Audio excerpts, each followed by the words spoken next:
মশার কামড়ে অতিষ্ঠ হয়ে মশার বিরুদ্ধে মামলা ও বিরল বিয়ের খবর। আসসালামু আলাইকুম। জুনাইদ অফিসিয়াল ব্রেকিং নিউজে আপনাদের স্বাগতম। আমি জুনাইদ হাসান। প্রথমে দেখে নেব সংবাদ শিরোনাম। মশার কামড়ে অতিষ্ঠ হয়ে মশার বিরুদ্ধে জিডি করলেন এক যুবক। শাশুড়ির হাতে রান্না ভালো না থাকায় ডিভোর্সের ঘোষণা জামাইয়ের। এবং সবশেষে থাকছে বিড়াল ও ইঁদুরের প্রেম, সামাজিক চাপে দেশ ত্যাগ। এবার বিস্তারিত সংবাদ। রাজধানীর আজবপুর এলাকায় মশার অত্যাচারে টিকতে না পেরে মশা বাহিনীর প্রধানের বিরুদ্ধে মামলা করেছেন জনক মশা কাতার ব্যক্তি। তার দাবি, মশাগুলো তাকে লাইট বন্ধ করলেই কামড়ায়, যা মানবাধিকার লঙ্ঘন। তিনি ক্ষতিপূরণ হিসাবে এক বালতি কয়েল দাবি করেছেন। এদিকে এক বিরল ঘটনার সাক্ষী হল গ্রামবাসী।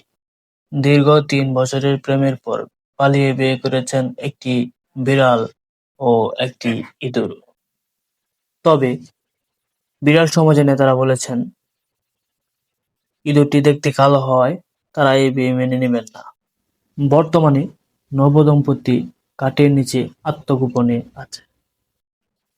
আমাদের সাথে যুক্ত হচ্ছেন আমাদের রিপোর্টার হাবলু। হাবলু, বিড়াল আর ইঁদুরের বাসরঘর থেকে কি খবর পাচ্ছেন? এখানে অবস্থা খুব সিরিয়াস। ইঁদুরটি এখন বিড়ালকে বলছে, তুমি কি আগের মতো আমায় ভালোবাসবে, নাকি আগামীকাল লাঞ্চে আমায় খেয়ে ফেলবে?